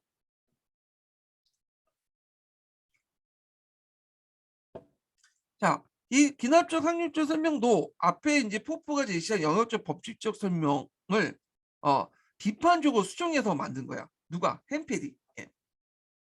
앞에서 얘기한 처럼 이제 기납적 그 영역적 법칙성의 문제가 뭐냐면 반드시 그래야 한다라는 게 법칙성 있죠. 근데 사형성이나 역사에서 그게 적용하기 힘들거든. 예, 가능성 차원에서 얘기할 수 있는 거죠. 그래서 가능성 차원에서 얘기를 해서 고치는 거야. 예, 그래서 이제 볼 때 통계적으로 볼 때 높은 확률을 가지고 있는 사건들 간의 관계를 하나의 법칙으로 삼는다. 발생 가능성 측면에서 이해하고 전제가 주어졌을 때 설명되어야 할 사건은 필연적 발생해야 가능성이 높다. 이런 식으로 개연적인 구조도 된 거죠. 그래서 이제 L의 구속 그 진술이 법칙의 진술을 보면 개연성 있는 걸로 설명돼. 그런 가능성이 있다.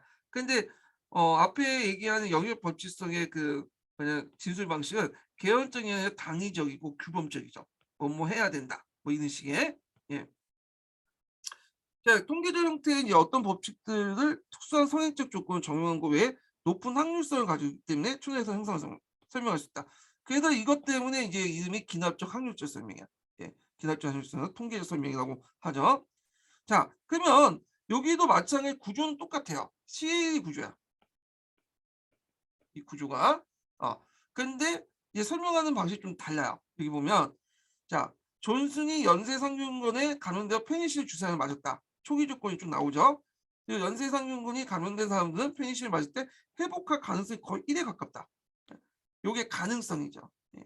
그러니까 확률적인 측면에서 얘기한 거죠. 그럼 만약에 이게 영역 법칙적 설명이라면 어떻게 되겠어요? 이게 이걸 고치면 문제가 연쇄 상균균 감염된 사람들이 감염인데 간염이라고 그래. 예. 감염된 사람들이 그, 그 페니실린을 맞을 때 회복할 가능성이 있다 이런 식으로 쓰는 게 아니라 거의 대 가까운 회복된다라고 쓰겠죠. 이게 문장이 빠지고 회복된다라는 거 이렇게 해야지 이게 영역적 법칙적 설명, 설명이 되는 거죠. 근데 여기는 가능성이 1에 가깝다. 개연적으로 이게 얘기했던 확률적인 설명이 되는 거예요. 그래서 설명항을 가지고 이걸 피설명과 연결시켜서 보시면 될 것 같아요. 자, 그래서 이제 내용을 이제 잠깐 남색책 내용을 좀 볼게요. 자, 위의 설명은 영역적 법칙 설명과 달리 설명하고부터 피설명 자동적으로 영역되지 않는 것이 특징이다. 자, 즉 초기 조건보다 법칙으로부터 한자 회복되었다는 방식의 결과를 도출할 수 없다. 다만 뭐예요? 높은 확률성을 가지고 한자 회복 가능성을 맞을 뿐이다. 이렇게 있죠. 그래서 나름대로 요거는 좀 약간 사항의 융통성이 있고 좀 약간 역사학에 적용될 수 있죠. 네, 그렇기 때문에 역사소에 좀 적용될 수 있는 부분이 있어요. 그 영역적 법칙적 설명보다 기납적 확률 설명이 이용될 가능성이 많고요. 인간의 행위 대상, 역사에 사용된 언어나 법칙이 개방적인 성격 때문에 성격을 갖고 있다. 오히려 다수 예외 형상이 허용되고 그래서 가능성이 있기 때문에 나름대로 좀 적용할 수 있는데 문제점이 있어. 아마 제 생각에 문제점이 시험 문제 나올 것 같아. 어, 적용할 수 있다는 거는 그냥 넘어갈 수 있는 거잖아. 그냥 누구나 쓸 수 있는데 문제점 뭐냐? 자, 정확한 통계적 확률을 제시할 수 없다는 역사에서. 네. 그래서 대개분 역사에서 가능성을 얘기할 때 이런 식으로 얘기하죠. 일반적으로 자주 보통 가능성이 높다, 경향이 있다. 이런 서술어나 부사를 사용하는데 이런 것들은 이제 뭐냐면 어 그 표현하기가 좀 그래. 예. 그리고 이제 그 역사책에 보면 이런 건 10중 8구가 뭐 그렇게 돼 있다. 예. 10중 8구는 8~90%인데 근데 이게 그 역사책에 보면 간용적으로 계속 쓰이거든요. 10중 8구가 어떻고 어쩌고 저쩌고. 예. 그래서 인제 이런 걸 보고 '아 그 당시에는 80% 90%는 그렇게 했다.' 요렇게 생각하면 안 되죠. 그만큼 많이 했다라고 이제 이해를 해 주는데 이런 것은 이제 사용하기 어렵죠. 맨날 정확하게 제시하기 어려우니까. 요거 외워 두시면 될 것 같아요. 예. 그래서 정확한 통계적 확률을 제시하기 어렵다 역사에서는. 그래서 이제 요런 내용도 이제 하면서 있고 기납적 확률적 설명, 통계적 설명은 예전에 04년 기출문제 잠깐 언급됐었어요. 그때 인증적 사고인가? 인증적 사고와 비교해서 지금 나왔는데 시험 문제는 지금 그냥 한 문제도 안 내더라고요. 근데 제 생각에도 낼 것 같긴 한데 다른 데도 낼 게 되게 많아. 뭐 총괄적 설명도 있고 그래서 등등 해 갖고 낼 게 많기 때문에 약간 이제 뭐 안 내시는 것 같은데 이거는 좀 기억을 해 주세요. 그래도 좀 예전에 한번 나왔기 때문에 나올 가능성이 좀 있어요. 예. 자, 그다음에 넘어가서 발생적 설명 볼게요. 발생적 설명은 09년 기출문제에 나왔어요. 그거 단독 문제도 나왔나 그때? 예. 하여튼 엮여서 나왔어. 자, 발생적 설명도 기본적으로 이 또 과학적 설명이기 때문에 CLE 구조가 있어요. 근데 약간 특이해. 뭐가 특이하냐? 자, 형상들이 있고 그다음에 결과가 있는데 이 형상들이 계속 연달아 있고 그다음에 L이 나오긴 나오는데 L도 되게 많고요. 근데 중간중간에 뭐냐 이게 생략돼 있어. 너무 당연하기 때문에 생략된 거야. 예. 그래서 이 구조 보면 형상이 나오죠. A이 나오고 형상 5가 이제 마지막이에요. 그래서 형상들이 쭉 나와 있다가 중간중간에 법칙이 개입되는데 이 법칙이 꼭 명시적으로 드러낸 것이 아니라 생략된 부분들이 많다. 왜 생략된 부분이 많냐? 너무 당연하기 때문에 굳이 언급되지 않았기 때문에 생략된 거야. 예. 그래서 이 발생적 설명도 이제 햄피들이 제시했는데 그래서 인제 요런 것들 햄피에 제시했고 생략된 부분이 상당히 많다. 이 기억을 해 주시면 되는데 딱 여기 보시면 발생적 설명을 설명하기에 좋은 부분이 어디겠어요? 1차 세계대전, 뭐 2차 세계대전, 그다음에 뭐 각종 혁명들, 혁명 과정. 네. 지금 뭐 우크라이나하고 그다음에 러시아가 대립하면서 전쟁을 하고 있잖아. 전쟁 과정. 이런 것들 설명이 되게 좋아. 예. 그래서 이제 개념은 특정 사건과 기원과 전개 과정을 설명하는 방식으로 두 개 이상의 사건의 연속적인 진행 과정을 설명할 때 딱 혁명 과정이나 전쟁 과정이나 이런 것들 설명하기 잘 좋은 방식이다. 자, 특징을 보면 단계는 일어나는 순서를 제시되지만 단계의 연관은 인과적이다. 하나의 법칙이 아니라 단계마다 임시적으로 암시된 법칙 일반화됐다. 여기 있죠. 각각 단계마다 이게 법칙들이 내재되어 있어요. 근데 대부분은 생략되고 암시적이죠. 너무 당연하기 때문에. 예. 자, 그러면 영역적 법칙적 설명 차이가 뭐냐? 기본적으로 CL 구조는 맞지만 어 영역적 법칙적 설명 같은 경우에는 단 한 개만 있잖아. 한 개의 법칙에 한 개 한 개의 형상과 한 개의 법칙과 그 결과로 이렇게 이어졌죠. 근데 여기는 기술이 있고 계속 나오고 법칙이 계속 추가되는 거야. 예. 계속 기술과 법칙이 추가되면서 여러 상황들을 설명하고 있는 거죠. 예. 두 개 이상의 사건을 연속적으로 진행하는 과정을 설명하는 경우가 이용한다. 혁명이나 그다음에 전쟁 과정 이런 것들을 이용하는데 좋다. 자, 그다음에 이제 역사 수업 활용 관련된 내용이 있어요. 이게 아마 파란책에 있는 내용 같은데.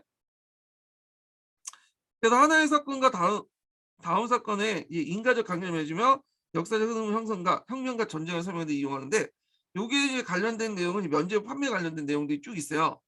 예. 그래서 이게 파란책이 있고 청교도 혁명 관련된 내용도 있어요. 뭐 이렇게 해서 하여튼 요렇게 있는데 이제 그 내용을 보면 그 십자군 모집에 의한 면죄부를 인정해 줬어요. 참여자가 몰려들어. 헌금 납부에 면죄부를 인정해 주고 대사면은 면죄부를 하고 이런 과정들이 쭉 있는데 이 중간중간에 법칙이 있는 거죠.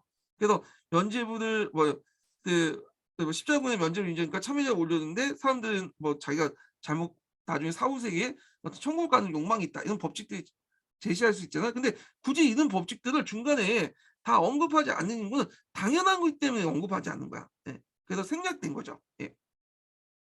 자, 그다음에 유형성과 문제점. 요거 외워 두셔야겠죠. 예. 이게 쪽이 안 맞네. 약간 이 왼쪽으로 들어갔네. 예. 자, 유형성은 뭐냐? 자, 역사적 사건의 단계를 구분하고 인간관계를 중심으로 단계 사건 설명하는 데 유용하다. 그래서 그걸 통해서 논리적 분석적 이해가 함양될 수 있고요. 그 역사적 사건의 기원과 최종 단계를 발달적 개혁성을 파악해서 인간의 복합성을 인식할 수 있고, 그다음에 일반 법칙을 이용해서 단계별 사건의 발생을 정당한 과학적 사고를 함양할 수 있다. 문제점은 설명의 단계마다 적절한 법칙 제시 어렵다는 거야. 그래서 단계마다 법칙을 제시하고는 암시적으로 되게 가져가기 때문에 이런 것도 이제 문제점이라고 보시면 되겠죠. 그래서 유용성과 문제점 이렇게 좀 기억을 해두시면 될 것 같아요. 예. 그래서 이제 있고, 그리고 이제 좀 쉬었다가 진행을 할까요? 좀 많이 나간 것 같은데. 예. 좀 쉬었다가 진행을 하겠습니다.